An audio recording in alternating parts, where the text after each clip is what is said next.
Assalamualaikum warahmatullahi wabarakatuh. Perkenalkan, nama saya Matan Jafrudin dari kelompok 1. Saya akan menjelaskan kerajinan karya dari bahan keramik atau tanah liat. Kerajinan keramik sudah dikenal sejak zaman Neolitikum. Hal ini dibuktikan dengan ditemukannya berbagai pecahan kecil tembikar di Bukit Kulit, Sarang, Sumatera. Assalamualaikum warahmatullahi wabarakatuh. Perkenalkan, nama saya Nurmal Aulidia. Di sini saya akan menjelaskan tentang pengertian kerajinan keramik. Kerajinan keramik merupakan jenis kerajinan yang dibuat dari pembentukan dan pembakaran tanah liat sehingga mengalami perubahan sifat. Dalam hal ini, perubahan sifat yang dimaksud ialah pada dasar itu sendiri. Contohnya, sebelum dibakar, tanah liat cenderung memiliki sifat yang masih muda dan hancur. Namun, setelah mengalami proses pembakaran, sifatnya menjadi lebih kuat. Terima kasih. Perkenalkan, nama saya Mutiara Rama. Di sini saya akan menjelaskan kerajinan dari kerajinan keramik tanah liat. Yaitu ada kata keramik berasal dari bahasa Yunani, yaitu keramos. Keramos artinya benda pecah belah dibuat dari tanah liat yang telah melalui proses pembakaran. Jadi bahan baku utama dalam pembuatannya karya kerajinan keramik adalah tanah liat. Selain tanah liat, pembuatan keramik yang membutuhkan bahan seperti pasir, kaolin, tanah, liat putih, dan bahan pengikat, dan bahan lainnya yang diperlukan. Assalamualaikum warahmatullahi wabarakatuh. Perkenalkan, nama saya Desi Amal Putri. Sifat plastis dari tanah liat ini membuat bahan baku tersebut sangat mudah dibentuk sesuai dengan keinginan perajin. Walau begitu, sifat plastis ini juga membuat bahannya menjadi mudah hancur. Maka diperlukan proses pembakaran. Penentuan suhu untuk pembakaran tanah liat pun juga beragam. Namun, kisaran suhu 600 Celcius hingga 1300 Celcius. Suhu ini harus disesuaikan dengan jenis tanah liatnya. Terima kasih.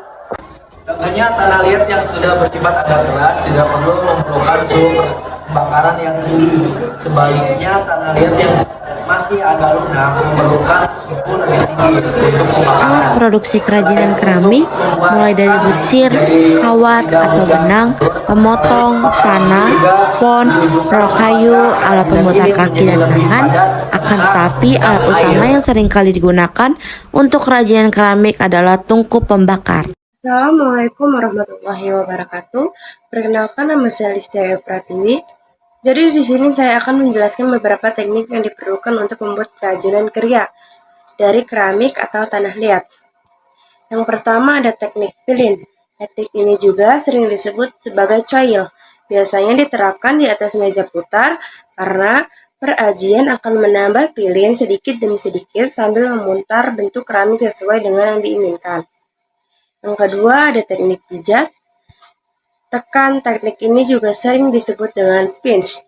Biasanya teknik ini diterapkan dengan mengambil dan menggunakan segumpal tanah liat untuk kemudian ditekan. Yang ketiga itu teknik lempengan. Teknik ini juga sering disebut dengan seleb. Biasanya teknik ini diterapkan untuk membuat kerajinan keramik yang berbentuk persegi atau silinder. Teknik cetak. Teknik ini sering digunakan untuk memproduksi kerajinan keramik dalam jumlah banyak, sehingga tidak memiliki cukup banyak waktu untuk menerapkan proses atau teknik lainnya. Penerapan teknik cetak ini dilakukan dengan pembuatan cetak dan dibentuknya terlebih dahulu.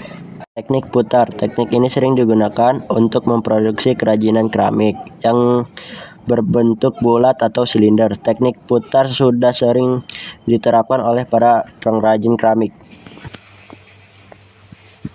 Gerabah, vas bunga, guci, dan piring merupakan contoh dari kerajinan keramik. Kerajinan keramik merupakan salah satu bagian dari seni rupa.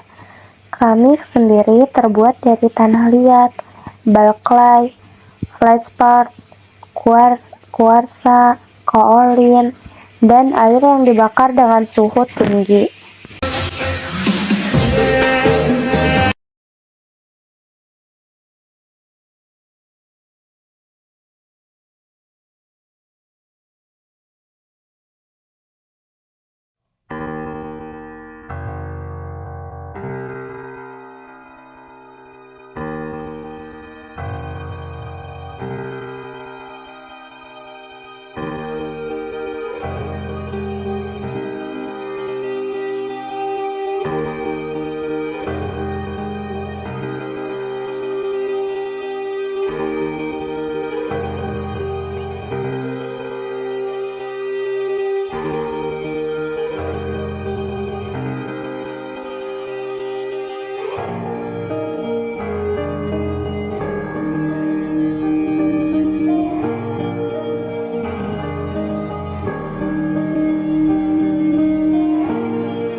Thank